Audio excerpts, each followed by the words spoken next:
Hi everybody, it's your teacher Meg. I wanted to go over some of the discussions from last week and collectively look at some of the different points that each student made.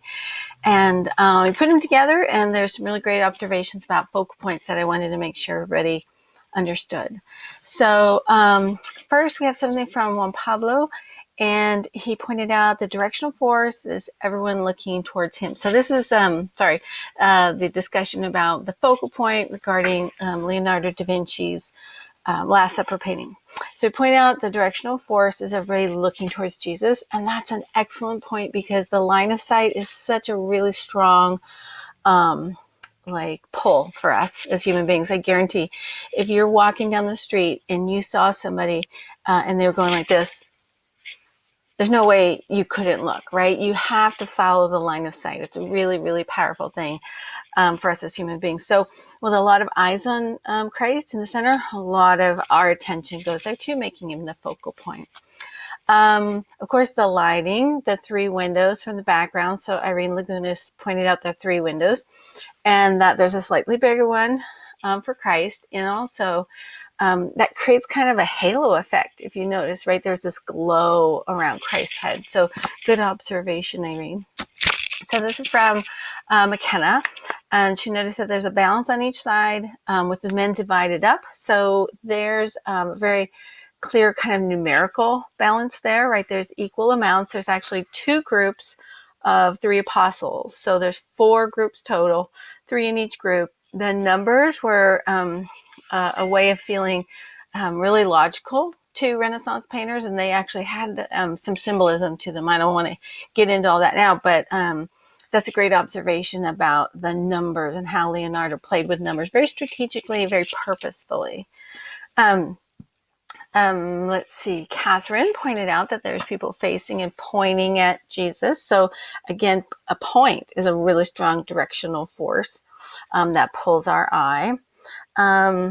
So Carlo was talking about implied shapes, which is great. Such a powerful way of setting the whole scene and setting up something as being, a powerful focal point. So he pointed out the peak of Jesus' head is indeed the peak of the triangle, and his elbows making the base of the triangle. So that's it. And also those kind of shapes were really nice, logical, ordered shapes that the Renaissance artist enjoyed quite a bit. Sorry, I forgot who this was. I cut off your name. Apologize. But there's another observation about an implied shape about the larger group of the people on each side to the top corner of the shield above, and that makes a very large implied shape that throughout the whole composition. And so then that triangle Christ is in the center of that larger triangle. So that was a really interesting observation, I thought. Alexandra pointed out the force of light as a directional force.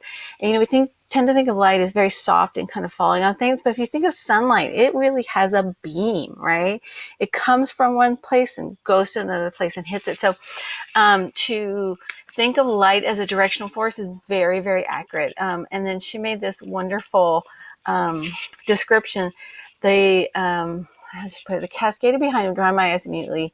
There are these invisible arrows leading to me. So she described the light as being an invisible arrow, which I think is such a wonderful turn of phrase. Thank you, Alexandra. And then this is from Laura Robinson. And she points out the contrast. So remember, contrast is really a big place where you notice things where they're very different from each other. So there's a lot of contrast between how the disciples are reacting and moving and energy, and then the calmness of Christ. And if you think about it too, as implied shapes, the disciples are very, very busy, organic shapes. And then Christ makes this really nice, calm triangle, right? It's very stable at the base and very simple as a shape. So I love the way she put it. He's calm in the middle, which allows my eyes to rest gently on him instead of engaging in the contrasting movement around him. So really well put, Laura. Thank you. Jasmine pointed out the intensity of the light. So the the rest of the room is pretty dark, but those windows in the back are really bright, really catch our attention. And as we pointed out before, Christ is right in the center of those. And then Ryan pointed out, oh, thank you, Ryan. You're the only one, I think. If somebody else got Vanishing Point, forgive me, but I think I only saw it in Ryan's. I was looking for it. And he says, Jesus' main focal point. This is because the composition is in one point perspective at which he is the center. So we learned about linear perspective, hopefully, if we did the reading, and that's the use of lines. If they're parallel lines in real life, they appear to converge in the distance, and so they create a point where they all seem to converge together. We call that the vanishing point. If you take all of the parallel lines in that painting, they all converge at Christ.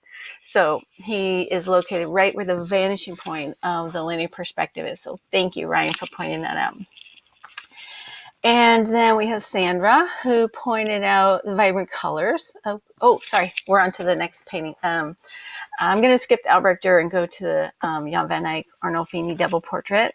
So Sandra pointed out the bright colors, really, really important, especially the way that the wife is painted, extremely dense colors, right? A lot of saturation of pigment in those reds and greens. So they really make your eyes pop right there. And Carlo pointed out the mirror in the background. And I agree with you, Carlo, even though the mirror is, a lot of people point out the hands, and I agree with that also. The hands are a focal point.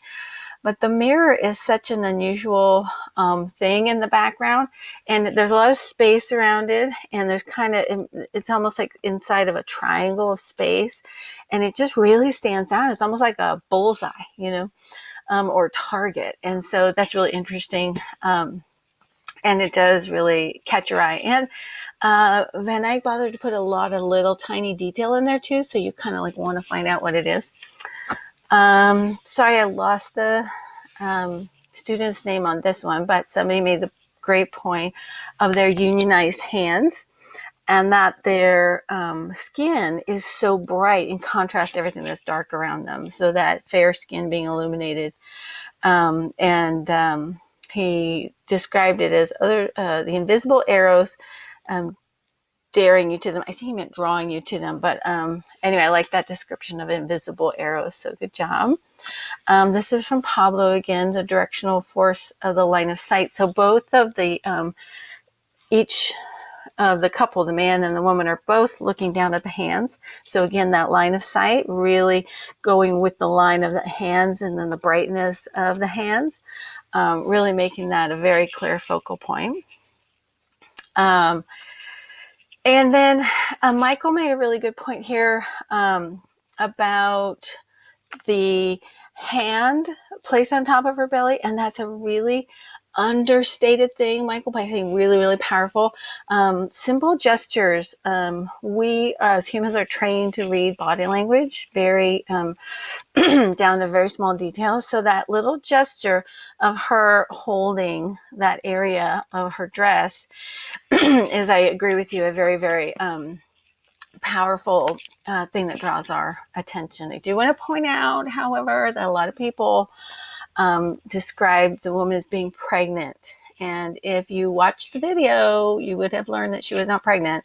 So be careful. If I've added a video or a reading assignment to one of your discussions, make sure you read all the information to get all the information before you make a guess. And then, of course, the context questions. I want to just go really quickly over what were some good context questions for discussion number 9. Let's see. Isabel pointed out when looking at the School of Athens by Raphael. Let's see. How was the painting used to influence other painters or artists? That's a great question. Of course, he was influential, right? We would not remember Raphael if he were not an influential artist. And so how did he influence the artists of his time? In what way? These are excellent questions. And when I say excellent questions, I mean they're thoughtful and they're more complex than just like, I wonder what he was thinking, or something kind of simple like that. when you really dig down a little bit deeper, and I think what makes a good question is because I know that if you dug for the answer for that, you'd find a lot of interesting information. So great question there. Caitlin came up with the question about the Arno feeding wedding portrait. And what she would want to know is, why did he have the scene painted? And why are there people depicted in the mirror? And it seems to be more than the average family portrait. So, Caitlin, you're thinking like an art historian. These are questions that have come up time and time again. And many, many art historians have tried to answer by digging in and finding information about the artist and the patron and who they worked for and what kind of situation they were in their time, in their place, trying to figure it out exactly, because it is an unusual portrait. So excellent question. Shania, had the question about the Mona Lisa. And she also became curious about this because I always wondered if it always remained in France, and how do paintings go from place to place to be on display for the public. So I will tell you, Shania, and anyone else that's interested, if you dig into the story of the Mona Lisa and how it ended up where it did end up, and then what happened to it after that, it's actually really fascinating. And it's kind of the reason why the Mona Lisa is so famous. If you've ever gone to see the Mona Lisa, a lot of my students, almost always, my students come back and tell me that it was kind of underwhelming. Like, it's a small painting. It's not spectacular when you see it. And a lot of people think, why is this the most famous painting in the world, at least in the Western world? And the answer has much more to do with what happened to the Mona Lisa after it was painted than it has to do with the actual painting itself. So again, great questions. You're thinking like an art historian. Here's another question from Michael. Why did Verrocchio ask Leonardo to paint him an angel?